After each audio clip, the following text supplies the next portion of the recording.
Hola mis queridas amigas, mi nombre es María Elena, y hoy quiero contarles una historia sobre una abuela que una vez me habló de su propia abuela.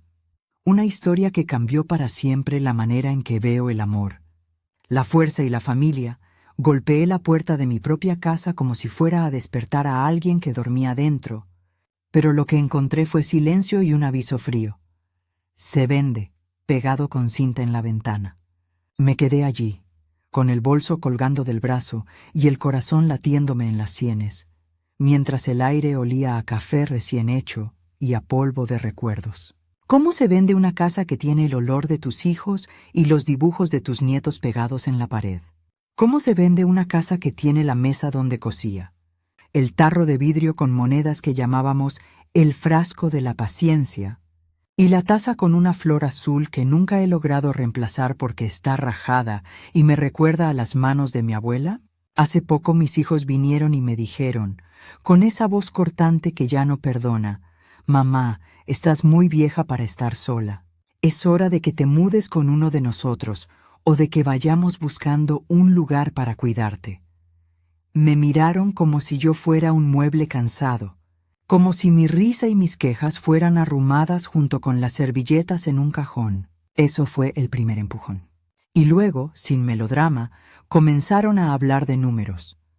Cuántas visitas semanales, el costo de la residencia, la vergüenza de que yo estuviera sola. Para ellos la solución era práctica. Para mí fue una sentencia. Mi abuela, la que me crió, siempre decía: «Nunca le regales tu última llave a quien no te ha dado ni la puerta». Esa frase me la enseñó mientras yo era apenas una niña que barría su puerta de madera y recogía las almendras que se le caían de los cestos. Su voz era áspera por el tiempo, pero firme como las paredes de adobe que la protegían. Su vida fue una acumulación de pequeñas renuncias que ella llamó frutos de paciencia. Me habló de un jarrito de monedas, ese frasco que yo todavía guardaba debajo de la cebolla en la alacena, y de unos perlas que siempre llevaba en un bolsillo, no por vanidad, sino por orgullo. «Siempre guarda algo para ti, Elena», me decía. «Un frasco, unas perlas, una palabra. Nunca te quedes sin un recuerdo que te sostenga». Me senté en el quicio de la puerta, y mi mano encontró el tarro de vidrio que había en la cocina, ese que mis manos conocían por la textura fría y las marcas del tiempo. Dentro, monedas de otros tiempos, centavos, unos pesos viejos que he juntado desde que era joven, cuando trabajaba vendiendo tortillas y bordando manteles. Las monedas tintinearon con la misma melodía de siempre. Abrí la tapa y conté 3.420 pesos. No era mucho si lo comparabas con las cifras que mencionaban mis hijos para una residencia, pero era todo lo que tenía a mano y me recordaba cada año de trabajo, cada regalo de cumpleaños y cada sacrificio que había hecho para que no les faltara nada a ellos. Mi abuela me enseñó a cuidar las cosas pequeñas como si fueran tesoros. Ella no dejó nada grande, ni una casa enorme, ni joyas de familia, pero dejó historias y cartas que hablaban de dignidad. Tenía una cajita de metal con unos botones dorados, un pañuelo con bordado y una carta doblada que nunca permitía que nadie viera. «Esa carta», me dijo una tarde mientras el sol se deslizaba por la ventana como un dedo cansado, «es la que me recuerda que soy más que las manos que lavan». Nunca supe qué decía hasta muchos años después, cuando la encontré entre las páginas de un libro de oraciones, amarillenta, con la tinta corrida por el tiempo. ¿Saben qué hice esa misma semana en que mis hijos hablaron de mudanza y residencia? Saqué el listado de cosas que debía vender, la cómoda con cajones que guardaba mis recetas, la máquina de coser Singer que aún cosía con el ritmo de una viejita, el juego de tazas que me trajo la primera perra que tuve, la cama con sus colchones que olían a lavanda. Fueron manos de pueblo, manos que habían barrido la iglesia el día de la fiesta, las que me ayudaron a cargar las cosas hasta el camión del remate. ¿Por qué vendí? Porque sentí que si me pedían mi compañía a cambio de miradas despegadas y excusas, yo podía pedir algo a cambio también: mi dignidad. En la feria donde llevé mis cosas, había un hombre con los dientes amarillos que me ofreció 2,000 pesos por la máquina de coser. «Señora, esto funciona», me dijo, y yo miré su sonrisa como quien mira el borde de un pozo. Al cruzar la calle, me senté en un banco y saqué mi cuaderno viejo. Esas manos temblorosas escribieron una carta que no pensé leería otra vez. A mis hijos, que no entienden que la soledad no es enfermedad, sino compañía, les dejo todo lo que tengo vendido y el silencio que me guardo. Esa carta no era un adiós, era una enseñanza envuelta en papel. Mi abuela me había enseñado que a veces las lecciones las da el que menos espera, y ese día me sentí heredera de su coraje. Mientras empaquetaba mis tazas rajadas, encontré una foto en blanco y negro de mi bisabuela, la abuela de mi abuela, con un vestido sencillo y las manos cruzadas sobre el delantal. En la foto, ella sonreía con una boca pequeña, pero sus ojos eran punzantes, como si supiera secretos de cosechas y de amor oculto. Nunca la conocí, pero supe por las historias que había tenido que luchar cuando todo el mundo le dijo, «No puedes». Eso me dolió, y a la vez me hizo fuerte. Supe entonces que lo que yo hacía, vender y marcharme, no era un acto de venganza, sino de continuidad de su resistencia. Vendí mis pequeños muebles, pero guardé mis perlas. No eran perlas perfectas. Tenían una mancha aquí y allá, pero las guardé en una bolsita de tela que fue de mi abuela. Cada perla me recordaba a alguien que me había amado sin condiciones, a mi nieta que me dejó una carta la última Navidad, a la vecina que me devolvió una olla, al vendedor del mercado que me regaló una naranja. Las pegué entre mis dedos y las sentí como pequeñas lunas que brillaban con historias. En el bolsillo del pañuelo encontré una carta sucia que decía, «Si algún día te sientes sin lugar, recuerda la llave que nunca te dieron». La letra era firme, con trazos de tinta negra. ¿Quién se negaría a leer eso y a comprender? Mis hijos, cuando se enteraron de que había vendido la mitad de mis cosas, no supieron qué decir. Me llamaron indignados. «¿Qué te pasa, mamá? ¿Estás loca? ¿A dónde vas sin nada?» Y yo respondí con la serenidad que tenía mi abuela. «Voy a vivir donde me respete mi memoria». La palabra memoria pesó en la llamada como una losa. Para ellos, memoria era un lugar donde guardar la vergüenza de la madre que envejece. Para mí, memoria era lo que me hacía mirar al frente con la frente en alto. Vendí la casa con la que soñé toda mi vida, esa casita, humilde con abrazaderas de hierro y un jardín donde mi mano plantó romero, y firmé la escritura el 5 de junio de 2024. Esa fecha seguía temblando en mi mano cuando puse la pluma. No era mucho, 120,000 pesos por una casa con muchas historias, pero pensé en todo lo que había adentro, cartas, cuadros, un testamento viejo que nunca abrió nadie, y sobre todo, la dignidad que me ofrecía no depender más de ellos. Firmé y me fui con una mochila, mi frasco de monedas, las perlas y la carta de mi bisabuela escondida dentro del libro de oraciones. En la noche antes de irme, me senté con una taza de café en la cocina vacía, y la taza rajada me pareció una luna quebrada. Me acordé de mi abuela cantando cuando cosía, de su voz que parecía mecer el mundo. «La casa es madera», me decía, «pero la memoria es más dura que el clavo». ¿No es verdad que la memoria se mantiene mientras tengamos algo que la alimente? Yo alimenté la mía con panes, con cuentos, con canciones que pasaban de una generación a otra como un mantel bordado. Mientras tanto, las voces en mi cabeza eran distintas. La de mis hijos, que hablaban del costo de la residencia. La de mi corazón que decía que podía andar sola. La de mi abuela que me enseñó a guardar una llave. La decisión no fue impulsiva. Fue la suma de pequeñas heridas. La vez que esperé a que me visitaran y nadie vino. Las llamadas perdidas convertidas en excusas. La comida fría en mi mesa. ¿Por qué una mujer mayor debe suplicar por compañía? ¿No merece la dignidad de decidir su propio lugar? Mi abuela me había enseñado que la dignidad no se negocia. La mañana que me fui, el camión del remate dejó la casa vacía como si el alma también hubiera sido empacada en cajas de cartón. Las vecinas se asomaron y algunas querían ayudar, otras murmuraban: ¿qué pasó con los hijos que la dejaron? Yo, con mis perlas en el bolsillo, sentí una mezcla de pena y alivio. Puse el tarro de monedas en la guantera del carro, como si fuera el corazón que no quería olvidarse. Tenía 3.420 pesos contados y la certeza de caminar hacia una libertad que me costaría. Lo que nadie sabía era que, además de la venta, yo había hecho algo que mis hijos jamás imaginaron. Notifiqué a cada banco, a cada acreedor y puse en orden mis papeles. Había un testamento viejo de 1972, escrito por mi bisabuela, donde dejaba un terreno en el pueblo con una cláusula que decía: a la mujer que preserve la casa y las historias, se le otorga el cuidado del solar.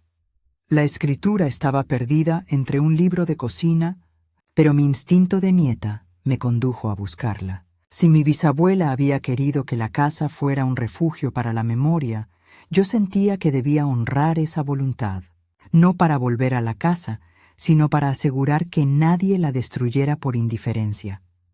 Comencé a escribir mi propio documento, un sobre para cada uno de mis hijos con instrucciones sencillas. No había enojo en mi letra, solo una firmeza que hacía temblar la tinta.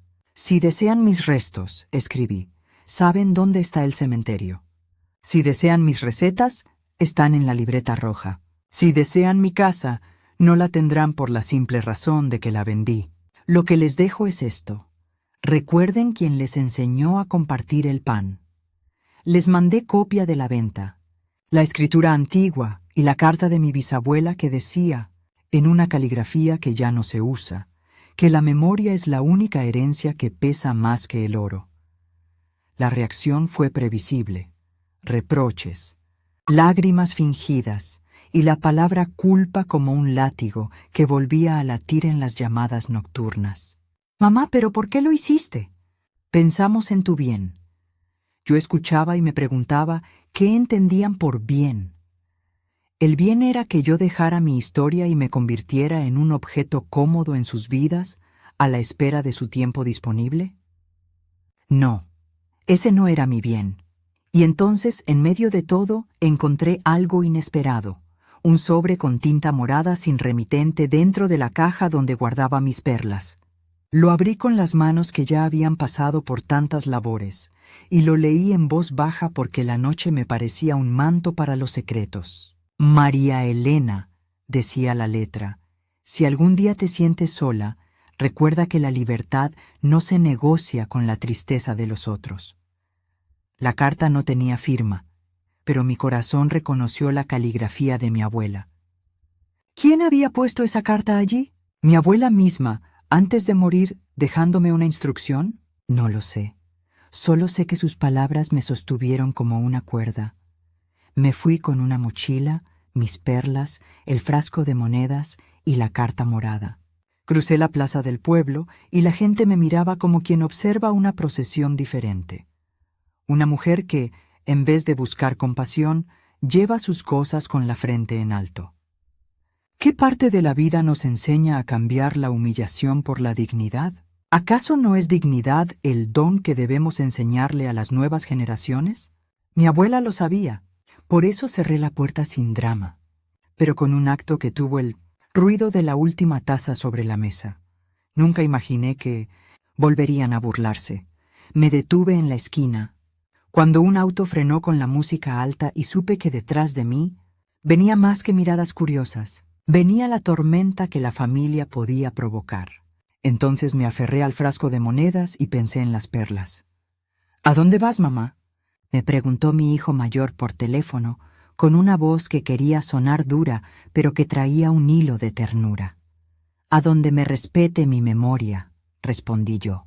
Y la llamada se cortó con la promesa de un juicio que aún no sabía cómo enfrentar. La noche me acogió en una pensión pequeña que olía a jabón y pan dulce. Puse las perlas en la mesita de noche y conté las monedas otra vez. 3.420 pesos. No era suficiente para una vida lujosa, pero sí para comprar comida, para pagar el alquiler mensual que era de 1,200 pesos y para comprarme un tiempo en el que pudiera pensar. Cerré los ojos y escuché la voz de mi abuela como si fuera un coro. No te quedes sin llave, nunca te quedes sin llave. Al amanecer, cuando el sol comenzó a colarse por la cortina raída de la pensión, encontré en la cama una hoja de cuaderno con una nota. Las perlas no se venden. Se guardan para contar historias. Me sonreí y supe que la historia apenas comenzaba, porque donde hay memoria hay porvenir. Donde hay perlas hay palabras. Y cuando una abuela cuenta, las paredes escuchan. Y entonces, cuando pensé que todo lo que quedaba era decidir si iba a rogar o a seguir firme, recibí una visita inesperada. Una vecina del barrio, doña Carmen, que traía en la mano una caja con pan casero y en la garganta una pregunta que podría abrir una puerta o cerrarla para siempre. María Elena, dicen que vendiste todo, me dijo sin juzgar. ¿Y ahora qué harás? La hice pasar y le ofrecí café en la taza rajada. Mientras ella probaba el pan, metí la carta de mi bisabuela en mi bolsillo. Sabía que aún había historias enterradas. Sabía que la casa había guardado secretos que aún podían hablar. Y entonces, en el fondo del bolsillo, la carta empezó a rozar mis dedos como si me llamara. Dentro, la palabra que más adoro: no te rindas. Un silencio, una decisión. Me quedé en la pensión con la carta morada escondida en el pecho y el olor del pan de doña Carmen en las manos. La ciudad madrugó con su ruido habitual. Los colectivos silbando, el pregón del vendedor de tamales y las campanas del templo que marcaban las 7. No quería volver al pueblo aún. Necesitaba tiempo para pensar, para ordenar los papeles que mi vida ahora parecía tener. Mis perlas dormían en la bolsita de tela, y el tarro de monedas estaba en la guantera del carro, como quien lleva el corazón en un bolsillo seguro. Doña Carmen me habló como si leyera una carta vieja que no quería abrir, con suavidad y con esa sabiduría que tienen las que han visto pasar generaciones. Hay cosas que no se resuelven con billetes, María Elena, me dijo. A veces una firma cambia una vida. ¿Recuerdas cómo te contaba tu abuela sobre los registros? Que no todo lo que brilla es oro, que muchas veces las escrituras vienen con sombra. Su comentario fue una chispa. Recordé la carta amarillenta que había encontrado en el libro de oraciones años atrás, la que decía algo sobre un solar y una cláusula para la mujer que preservara la casa y las historias. ¿Y si esa cláusula había sido ignorada? ¿Y si la sombra de la que hablaba mi abuela no era una metáfora sino una mano que escondió un papel? Voy a averiguar, le dije a doña Carmen con la decisión clavada en la voz, como un clavo que no se arranca. Ella me dio un número de teléfono, el de un muchacho del registro civil, Mateo, que hacía años desempolvaba expedientes y que, según ella, no tiene precio cuando se trata de verdad. Al otro día, con el tarro de monedas y la carta morada en el bolso, crucé la plaza otra vez, y la esquina me recibió con la misma brisa de siempre, esa que trae memoria. El registro civil olía a típex y papel viejo. Mateo era joven, de sonrisa fácil y lentes gruesos, y se sorprendió cuando le pedí el expediente de la escritura que mencionaba la testamento de 1972. ¿Busca la sucesión de los Pérez?, me preguntó. Le dije que sí. Le conté a medias mi historia, como quien no quiere agitar fantasmas que todavía respiran. Él llamó a una computadora que parecía llevar años apagada y comenzó a buscar. Mientras tanto, yo miraba las estanterías con miles de legajos que parecían latir. Cada carpeta era una vida, un pedazo de tiempo. Pensé en mi bisabuela y en la foto en blanco y negro que había guardado. ¿Qué lugar ocupaba su nombre en esas hojas? ¿Habían honrado su deseo de que la casa fuera refugio de memoria? Mateo salió con 2 carpetas. Una tenía la copia del testamento de 1972, la firma de mi bisabuela temblada pero firme, y un sello que reconocía la escritura. La otra carpeta tenía una inscripción: traslado de dominio 12 de marzo de 1976. Al abrirla, sentí el golpe. Había una copia de una escritura posterior donde la casa pasó a manos de una tal Marta Cruz. ¿Marta? Ese apellido me sonó incómodo como una piedra en el zapato. Marta Cruz era la vecina de la escuela, murmuré, y Mateo me miró con curiosidad. La copia de 1976 tenía algo raro. La firma atribuida a mi bisabuela no concordaba con la del testamento de 1972. La letra era distinta. Mi corazón comenzó a latir con esa intensidad, que no es miedo, sino una mezcla de sorpresa y rabia. La firma que figuraba en la transferencia estaba más firme, más inclinada, como quien escribe con la mano de otro. ¿Puede ser que firmara así por enfermedad?, pregunté, intentando sostener la voz. En los documentos antiguos muchas veces hay testigos. Pero mire, dijo Mateo, aquí hay una nota de archivo. Expediente de nulidad, 1976. Acta no localizada.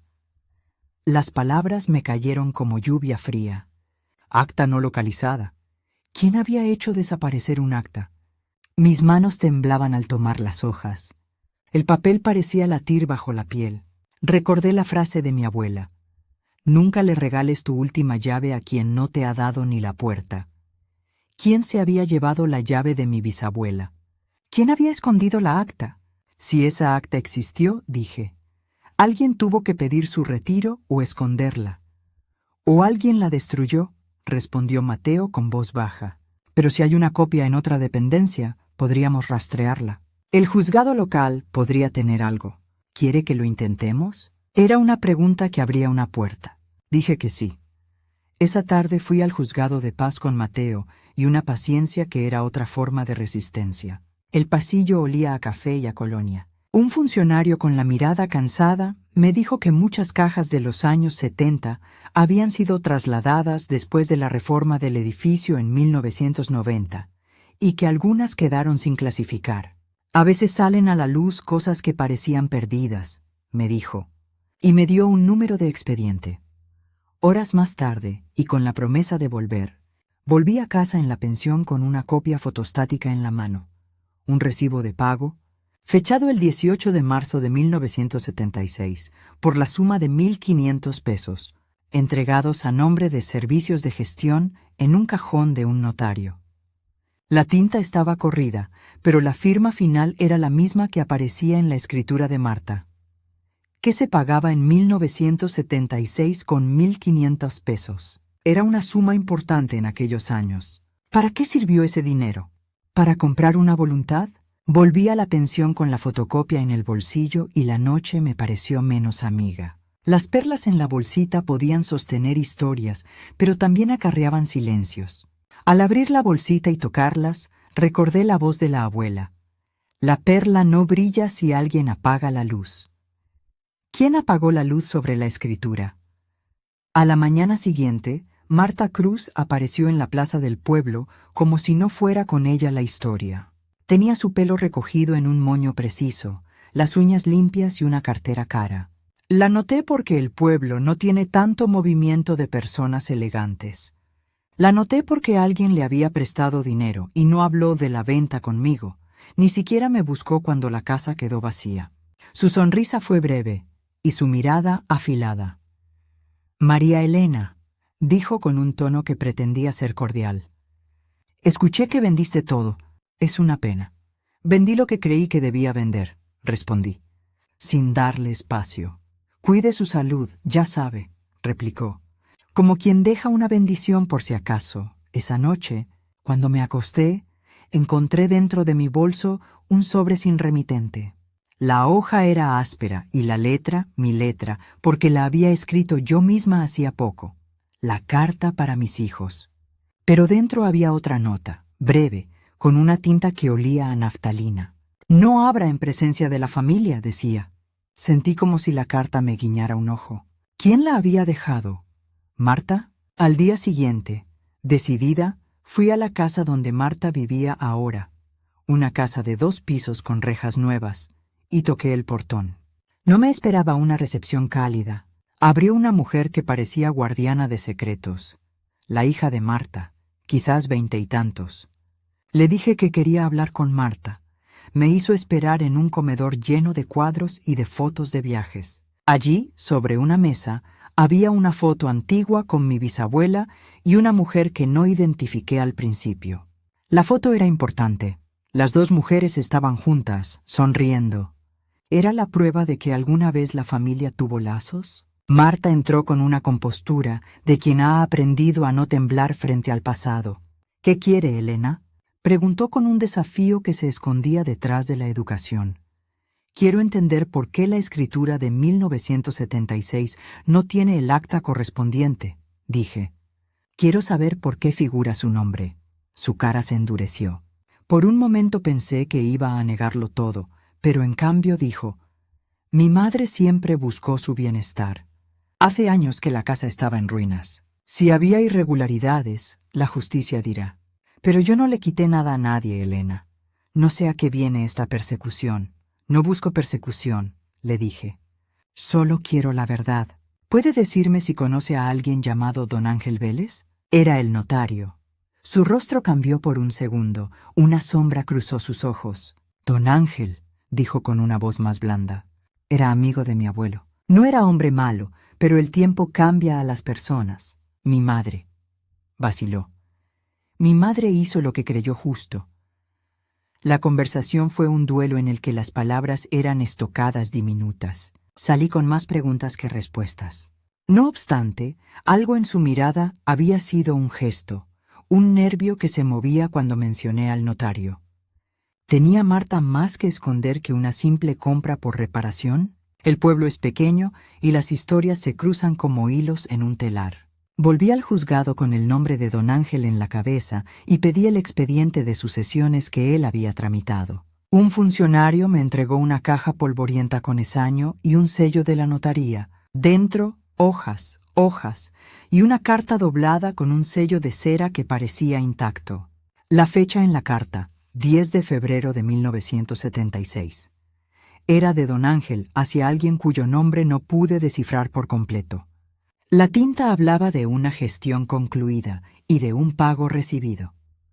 Al final de la carta, la frase, no pretendimos alterar la voluntad de la señora. Simplemente facilitamos la gestión a quien cuidaría del lugar. La frase me dio náuseas. ¿Quién cuidaría del lugar? Pregunté, más a mí misma que al funcionario. Los papeles hablaban de transferencias, de recibos y de un sobre con instrucciones que debía entregarse a la mujer que preservase la memoria. La carta del notario parecía justificar lo injustificable. Transformar una voluntad en otra por conveniencia.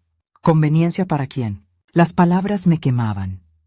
Esa noche, cuando la lluvia comenzó a tamborilear en la cortina, me senté con la carta morada y las hojas del notario esparcidas sobre la mesa. Llamé a Mateo y le pedí que me ayudara a comparar las firmas. Sabía que la firma era la llave. Si alguien había cambiado la firma, todo el engaño se desmoronaría. Él aceptó, y al día siguiente nos encerramos en la oficina del registro con lupa y calma. La comparación fue un acto íntimo y preciso. Tomamos la firma original de mi bisabuela en el testamento de 1972 y la firma atribuida de 1976. Las letras no concordaban. La inclinación, la forma de la A y la L eran distintas. Mateo hizo una foto macro y la amplió. Aquí, dijo señalando, mire cómo el trazo de la M comienza con una presión extra que no está en su firma auténtica. Alguien tomó la mano de la señora. Fue entonces cuando comprendí lo que mi abuela me había intentado decir con su clave, que la memoria se protege con pruebas. Las perlas no brillan solas. Hay que encender la luz. Y yo tenía una lupa y la verdad en mis manos. ¿Qué haría con eso?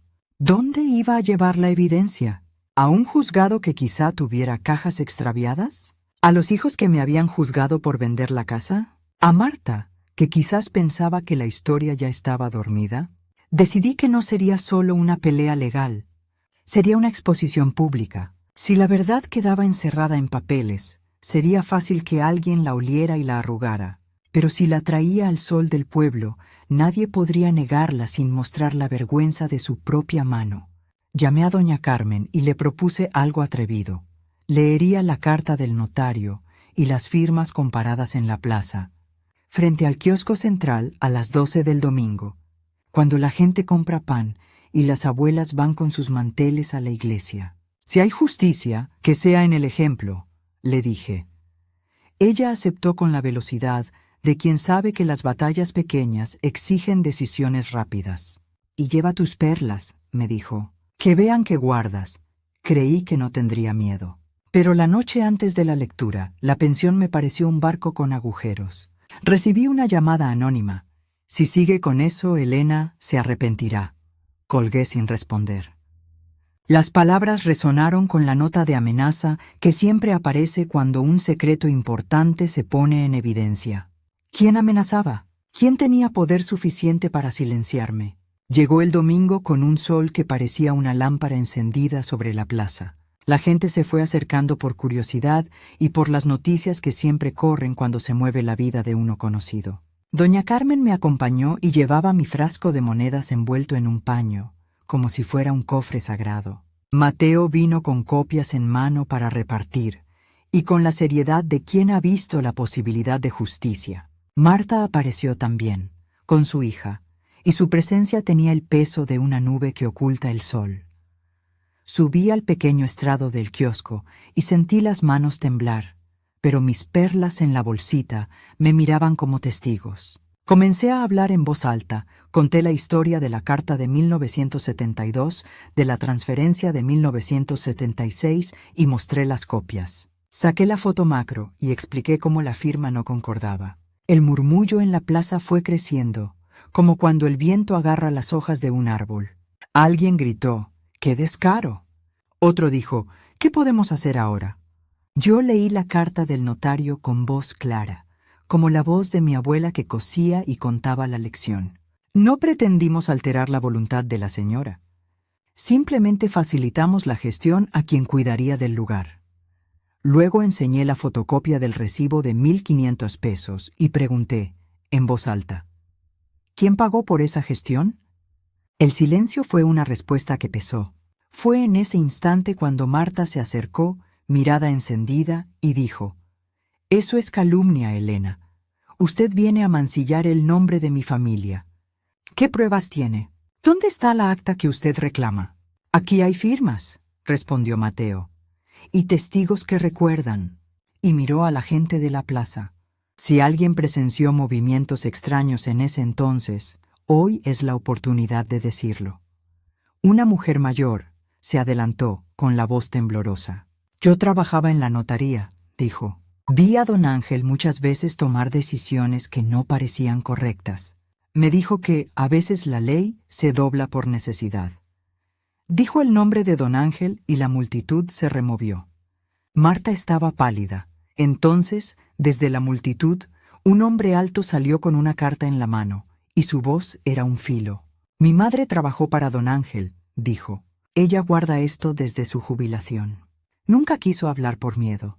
Pero aquí está una hoja en la que don Ángel admite que recibió dinero para facilitar gestiones y que hay un papel oculto que fue entregado a una señora que no tenía conciencia plena.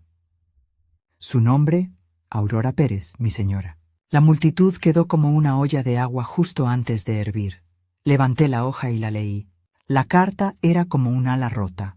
Decía lo que sospechábamos con claridad. Don Ángel reconocía que la voluntad original había sido orientada a favor de otra persona para el mejor cuidado, y admitía que la señora Aurora no estaba en pleno uso de sus facultades. ¿Quién decidió eso en 1976? ¿Quién hizo que Aurora quedara sin llave? Marta gritó que todo era falso. La tensión subió como una ola, y en medio del griterío, algo extraordinario ocurrió. Un abogado del pueblo, un hombre que siempre tuvo la lengua corta y los ojos largos, apareció en el borde del kiosco y dijo, «Si hay una admisión por escrito, y si alguien la entrega públicamente, eso constituye un indicio fuerte. Pero para proceder necesitamos el acta original. Sin el acta es difícil. Mi corazón se hundió y se alzó a la vez. El notario había dejado la confesión, pero alguien había escondido el acta. ¿Dónde estaba el documento que anulaba, por así decir, la voluntad de mi bisabuela? Volví a mirar a la multitud. Mis hijos no estaban entre ellos. ¿Habrían venido si supieran que esto se transformaría en una batalla? No lo sé. Lo que sí supe fue que mi abuela tenía razón. La memoria necesita luz. Y entonces, justo cuando pensaba que la cosa no podría subir más de intensidad, la hija de Marta salió corriendo y trajo una caja pequeña. La abrió con manos temblorosas. Dentro había un sobre con cera roja. Todos contuvimos la respiración. Marta avanzó hacia mí con la caja en la mano, la mirada afilada, y dijo: «Esto lo encontré entre las cosas de mi madre. Tal vez responda a sus preguntas, pero si lo que hay aquí hiere a mi familia, tendrá sus consecuencias». Metí la mano temblando y saqué una hoja doblada. Era un acta, escrita a máquina, con una firma al final que no era la de mi bisabuela, sino de alguien más. En el margen había una nota: expediente cerrado. Era la prueba de que alguien había logrado cerrar la puerta. Pero junto al acta había otra sorpresa. Un sobre pequeño, con una fotografía y una carta dirigida a la que cuide la memoria. La fotografía era de mi bisabuela, pero en un momento distinto. Estaba sentada al lado de una mujer que reconocí de inmediato. Era la madre de Marta. En la carta, con la letra de mi bisabuela, había unas palabras que helaron mi sangre. Si la justicia me falla, confío en la amiga que prometió cuidar la casa. ¿Amiga? ¿Quién era la amiga? El kiosco se quedó callado como una iglesia. Marta vaciló y su rostro cambió. La fotografía, la carta, la acta, todo se movió como fichas. Si la madre de Marta había sido amiga de Aurora, ¿cómo era posible que la escritura acabara a nombre de la hija Marta? ¿Era traición? ¿Negociación? ¿Un favor malentendido? Marta trató de explicar, pero su voz se fue perdiendo. Yo sentí que una escena antigua se desenrollaba ante nosotros. Una escena donde las promesas se habían convertido en billetes y en firmas que cambian destinos. Mi bisabuela, Aurora, había confiado en alguien. Esa confianza, depositada en manos amigas, había tenido un precio. En ese instante, la plaza explotó en murmullos y alguien gritó: «¿Qué dirán los hijos?». Fue como si el pueblo entero pusiera una lupa sobre nosotros. Levanté la carta de Aurora y la leí en voz alta. Si mi voz no fuera escuchada, confío en quien me dijo: «Te cuidaré la casa como quien guarda un hijo». ¿Quién decía eso? ¿Quién había prometido y luego traicionado? Mi corazón latió con fuerza y supe que había llegado el momento decisivo. Si mi bisabuela había sido traicionada, esa traición tenía nombre y rostro. Y yo, que había jurado no quedarme sin llave, estaba en la plaza con documentos, testigos y una foto que podría cambiar la historia. Respiré hondo. El silencio fue absoluto. Marta dio un paso adelante y con voz quebrada dijo: «Mi madre. Ella era joven y creyó ayudar. No supo medir las consecuencias. Si hay culpa, pagaré por ella, pero no voy a permitir que destruyan mi familia». En ese momento levanté la carta, la fotografía y la acta, y dije en voz alta: «Hoy no vengo a destruir familias. Vengo a que la memoria tenga su lugar. Vengo a que se sepa la verdad que estuvo enterrada». El aire se llenó de electricidad. Fue entonces cuando, de la nada, un hombre delgado vestido de negro se acercó con paso firme y dijo: «Tengo una orden. La notaría de Don Ángel solicita que se detenga la divulgación de documentos relacionados con la sucesión hasta que se realice una revisión oficial». Su voz fue seca. «La autoridad lo pide». Todos nos miramos. ¿Una orden? ¿De quién? ¿Cómo? En el kiosco. Las manos se soltaban como si estuvieran amarradas. Marta sonrió por primera vez en lo que parecía una eternidad, como quien recibe una tregua. Mi garganta se apretó. La verdad, por un instante, había sido empujada por un papel más poderoso: la autoridad que paraliza. Mis ojos buscaron a doña Carmen y a Mateo. Ellos me miraron con la misma mezcla de miedo y determinación que yo tenía. Sabía que aquel hombre no había venido por casualidad. Alguien, con dinero o con poder, había querido poner un cerrojo a la plaza, y en ese segundo, con la carta de Aurora abierta en mi mano, con la fotografía de dos mujeres juntas y con la acta cerrada como un puño, supe que la verdadera batalla apenas comenzaba. Porque no era suficiente encontrar la verdad. Había que obligar a que la vieran, y para ello, a veces, una abuela tiene que decidir si se conforma con el silencio o si prende fuego al pasado para que arda la injusticia. La multitud se dispersó en murmullos, y yo, con las perlas apretadas en el puño, sentí que algo en mí se partía y otra cosa crecía. Había una confesión, una acta, una carta y un hombre con una orden. Pero la memoria, pensé, es más terca que cualquier orden. La mano que me dio la caja tembló al cerrar, y Marta se marchó con la cabeza baja. Quedamos nosotros, los del pueblo, con el rumor de un secreto que parecía a punto de estallar. Me apoyé en la baranda del kiosco y sentí el frío de la realidad. La batalla legal sería larga. Y entonces, antes de que pudiera comprender hasta qué punto la tormenta me alcanzaría, alguien desde el fondo de la plaza gritó mi nombre. ¡María Elena! Era la voz de mi hijo menor. Mi corazón dio un vuelco que no era de alegría. Él apareció entre la gente, con el ceño fruncido, y a su lado, sorprendentemente, estaban dos hombres trajeados que no conocía. ¿Abogados? ¿Representantes? Su mirada era una mezcla de reproche y urgencia. «Mamá», dijo mi hijo, con la voz que ahora buscaba perdón y autoridad. «Tenemos que hablar. Ya no es solo el pueblo. Esto va a tribunales y hay cosas que no imaginabas. Ven con nosotros». Sentí que el mundo se estrechaba y se abría al mismo tiempo. Había tocado la verdad y ahora la verdad tenía su precio. Miré la plaza, a la gente, a las perlas en mi mano, y por un momento me vi como la niña que barría la puerta y que no dejaba una llave sin guardar. «Voy», respondí, pero no sin la carta de Aurora. El hombre de negro miró hacia mí con una expresión apenas perceptible. Entonces, en la confusión de la plaza, mientras la tarde se ponía roja, supe que había llegado el punto sin retorno. Tenía la prueba, la intención de exponerla y la fuerza de mi abuela detrás. Pero también había poder que quería cerrar la boca del pueblo. Y cuando subí al carro con mi hijo y los hombres trajeados al faldón de la noche, pensé en las palabras que la carta morada me dio. «No te rindas». Al salir de la plaza, la luz cayó y nosotros nos fuimos, y en el asiento trasero, la fotografía de Aurora miraba hacia el coche como pidiendo justicia. Entonces, mi hijo guardó silencio, y antes de que pudiera preguntar lo que mi corazón pedía con urgencia, un móvil vibró con un mensaje. «No publiques nada. Es por tu bien». La pantalla parpadeó y mi mano se cerró sobre las perlas. Sabía que la verdad era ahora una llama que podían apagar con manos de poder. Sabía también que si no la defendía, la memoria de Aurora se apagaría. Y supe, con una claridad helada, que la siguiente jugada no sería en la plaza ni en las voces del pueblo.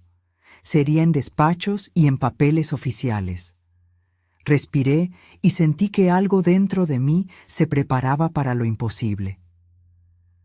La pregunta quedó en el aire, pesada como un telón. ¿Qué haría yo ahora que tenía la prueba y la amenaza? Hola, mis queridas amigas. Mi nombre es María Elena, y hoy quiero contarles una historia sobre una abuela que una vez me habló de su propia abuela. Una historia que cambió para siempre la manera en que veo el amor, la fuerza y la familia. Cuando subí al coche con mi hijo y los dos hombres trajeados, el mundo parecía un teatro improbable, luces y sombras que se mezclaban con el olor del cuero del asiento y el perfume barato de quien busca convencer. Mi hijo menor tenía las manos sudadas. Intentaba defenderme a su modo, con la prisa del que siente culpa y no sabe pagarla. Uno de los hombres, que se presentó como el abogado de la notaría, tenía la voz lisa y un folder con papeles tan estirados que daban confianza a cualquiera que no leyera entre líneas. Me ofrecieron algo que sonó a solución. Firma esto, acepte una compensación y todo se cierra. ¿La paz a cambio de memoria? ¿La dignidad a cambio de un sobre? Me dejaron sola por un momento en una oficina donde el reloj parecía medir el pulso del tiempo que me habían quitado. Saqué las perlas de la bolsita y las apreté en la palma de mi mano como quien busca sostenerse. Las perlas eran pequeñas lunas con las que mi abuela había bordado canciones y con las que mi bisabuela había cosido promesas. Las perlas no valen lo que vale la verdad, y sin embargo alguien pensó que un número podía sustituir una historia. ¿Cuánto ofrecen?, pregunté, con la voz de quien negocia no una venta, sino una memoria. El abogado abrió el folder y dijo: 200,000 pesos por la tranquilidad. Pagos en 2 cuotas, 200,000. Recordé la venta de la casa, 120,000 pesos, firmada el 5 de junio de 2024. 200,000 era más que la casa, pero menos que la paz que mi bisabuela merecía. ¿Aceptar sería traicionar su nombre? ¿Negar sería exponerme a amenazas? Un microsilencio se colgó en la sala como un telón. No firmé. ¿Cómo podría? Firmar habría sido componer una mentira con mi propia mano. Les dije que no era moneda lo que buscaba que la verdad se pusiera donde debía estar, que la escritura de 1976 fuera anulada si estaba falsificada, que la palabra de Aurora volviera a tener peso. Mis palabras sonaron casi ridículas ante la sala bien iluminada. «Entonces iremos a juicio», dijo el abogado, y se sonrió con la frialdad de quien ya calculó los honorarios. Salí de la oficina con la certeza de que aquel no sería un camino cómodo. Mi hijo se acomodó a mi lado, y yo sentí la presión de la plaza, de la gente que me vio plantarle cara a Marta y su familia. La amenaza seguía en el móvil. «No publiques nada. Es por tu bien». Pero mi abuela me había enseñado otra lección. Si la herrumbre cubre la verdad, hay que limpiar con las uñas.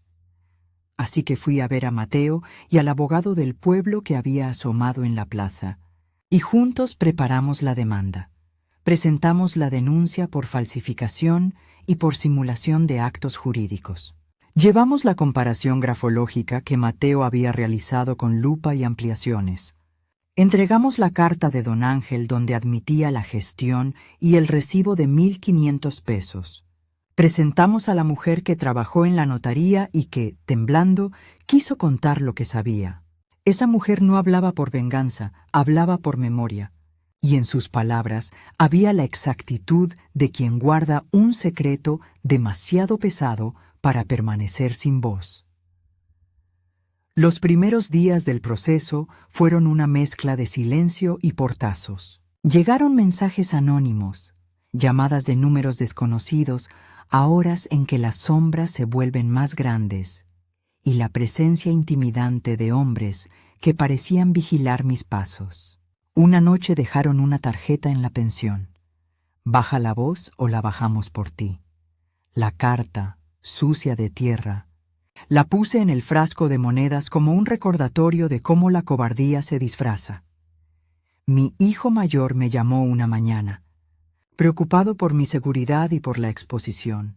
«Mamá, debemos aceptar el dinero. Es lo más sensato». Su propuesta tenía la voz de quien teme perder bienes, no memoria. Le respondí con la misma firmeza que mi abuela usaba para cortar una tela cuando no le gustaba. «No puedo vender la verdad por miedo». Hubo silencio y luego lágrimas.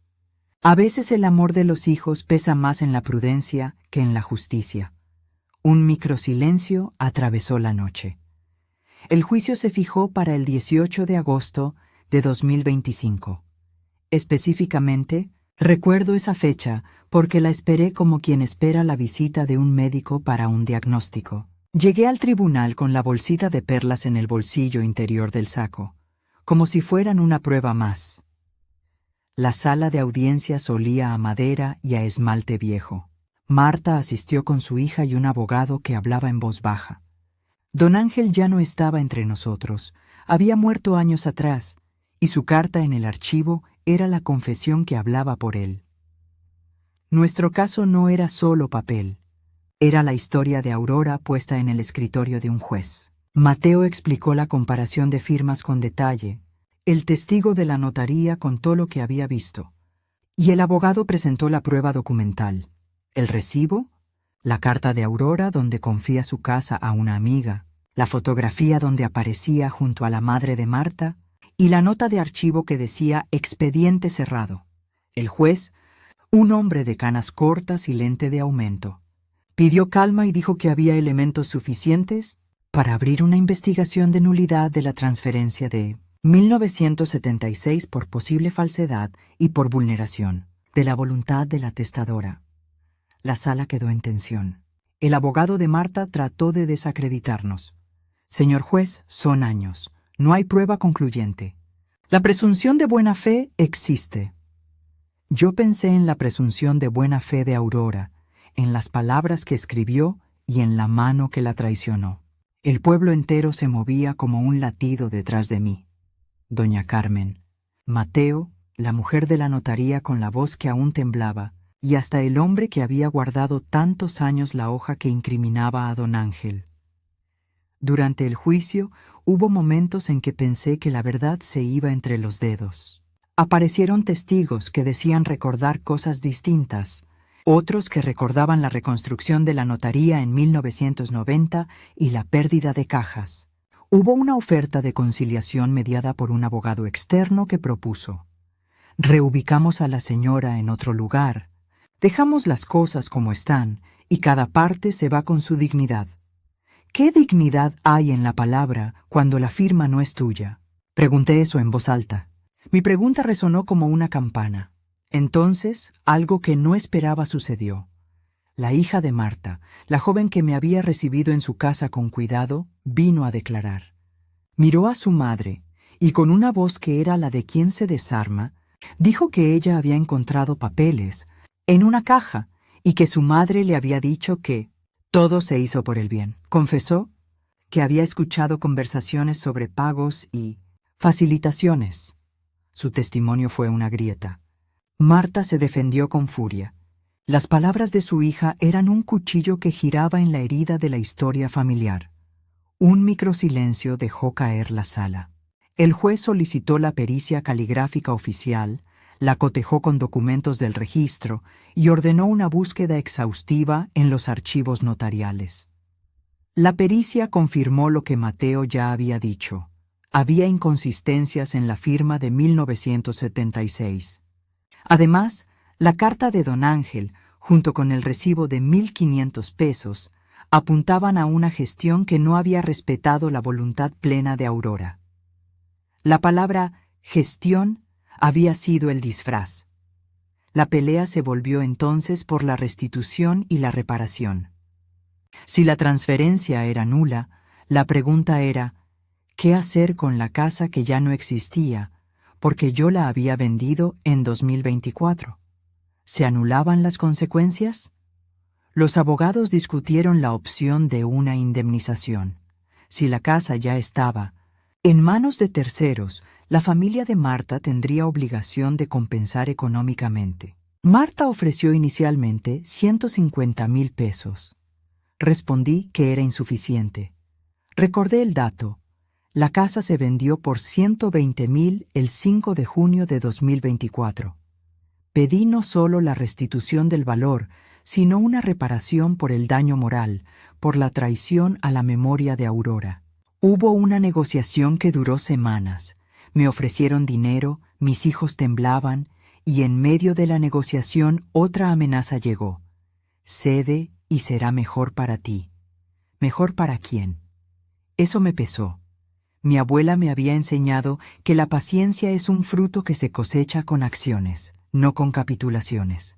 Mientras tanto, el pueblo siguió al juicio con atención. La plaza revivió, haciendo sentir que la memoria de Aurora era de todos. Doña Carmen me visitaba con pan. La mujer de la notaría me traía té. La hija de Marta lloraba y pedía perdón a veces en la puerta de la iglesia. Mis hijos comenzaron a asistir a las audiencias. La distancia que nos había separado se volvió presente en sus rostros cansados. A veces, la justicia nos acerca lo que la indiferencia alejó. ¿Y si la victoria fuera solo un papel más? El día de la sentencia llegó en una mañana limpia de octubre de 2025. El juez leyó con su voz profunda.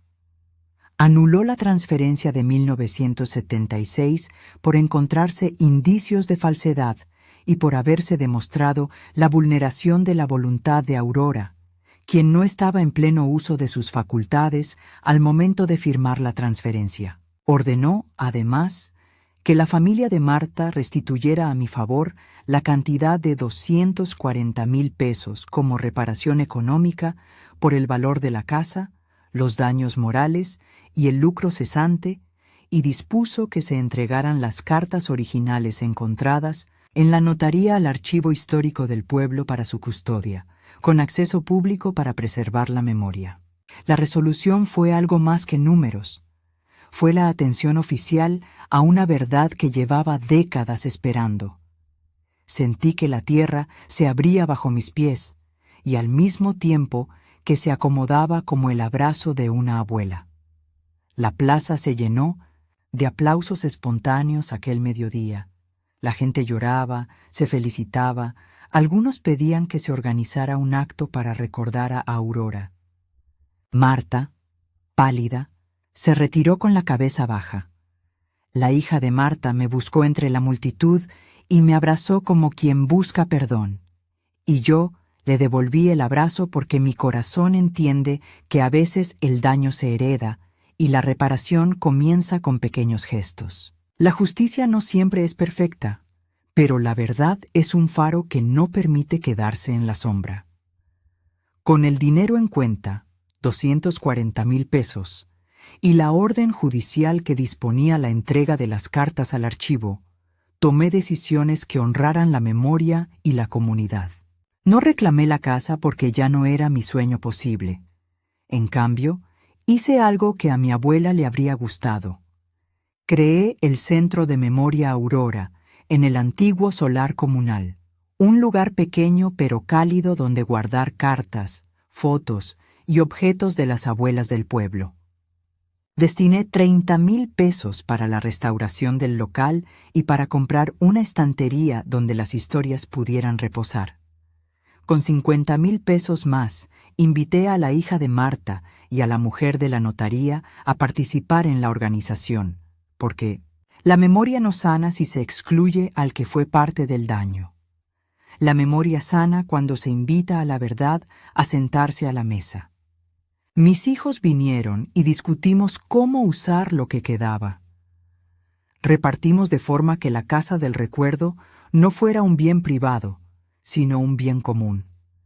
Ellos me miraban con una mezcla de culpa y alivio.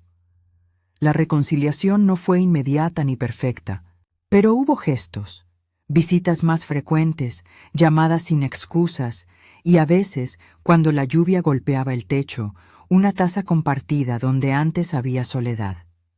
Aprendieron, tarde quizá, que dejarme sola no les daba ventaja moral. Mi abuela diría, la lección no se aprende sin volver a casa. Un microsilencio se transformó en risa. La plaza celebró la inauguración del Centro de Memoria Aurora el 3 de diciembre de 2025. Colocamos una placa con la inscripción: aquí se guarda lo que no conviene perder, la voz de nuestras abuelas. La ceremonia fue sencilla. Me puse las perlas en el cuello, las mismas que guardé cuando vendí mi casa, y las sentí cálidas como por primera vez. Leer mi bisabuela en voz alta fue como reconstruir un puente que alguien había intentado quemar. La hija de Marta pidió perdón públicamente. Marta no asistió. Don Ángel ya no podía pedir perdón, pero la memoria había sido puesta a salvo. En el centro, entre fotos y cartas, coloqué la carta morada que encontré en mi bolsita, esa que decía: la libertad no se negocia con la tristeza de los otros. Fue la que me sostuvo cuando las amenazas llegaron, la que me dijo que no me rindiera. Allí quedó, en una vitrina, como si fuera un faro. La libertad de una mujer vieja es la escuela de las generaciones que vienen. Con el dinero restante, pagué las deudas pendientes, el alquiler de la pensión, la atención médica de un vecino, que me ayudó en la campaña, y dejé un fondo pequeño de 10,000 pesos en la cuenta del centro para actividades de memoria. También reservé 50,000 pesos como reserva personal para mis días tranquilos, esos donde una taza de café y la vista de una plaza me bastan. Mis hijos aprendieron a conversarme con más respeto. Algunos vecinos, antes indiferentes, ahora traen sus cartas para depositarlas en el centro. La vida volvió a su ritmo, aunque con la sal de la experiencia que no permite olvidar. Por supuesto, no todo fue perfecto ni sin dolor. Las noches de amenaza dejaron cicatrices. Hubo invitados que se alejaron y algunos que nunca hablaron conmigo de nuevo. Pero la verdad, una vez liberada, tiene la facultad de transformar dolores en lecciones. Mi bisabuela Aurora recuperó su nombre en un expediente y en la placa de un centro que promete ser faro para otras abuelas. Poética justicia. Las cartas, que la traicionaron, terminaron en un estante donde cualquiera puede leerlas y llorar, y donde nadie puede esconder la verdad bajo polvo de cajón. Un micropensamiento final. La memoria es un trabajo que se hace a la vez con manos y con justicia. Hoy, sentada en el centro, con una taza de café que aún sabe ahogar y las perlas colgando de mi cuello, pienso en mi abuela y en la abuela de ella. Pienso en las palabras que me dejó, en el frasco de monedas, en la carta morada y en la plaza donde dije la verdad en voz alta. Si esta historia les sirve de consuelo o de advertencia, recuerden esto. No entreguen la última llave por miedo. Cuiden las escrituras del alma. Enseñen a sus nietas que la memoria es un patrimonio que no se vende. Si esta historia tocó su corazón, compártala con alguien que valore sus recuerdos familiares. Y no olviden suscribirse. Este viejo corazón aún tiene muchas historias que contar. Fin.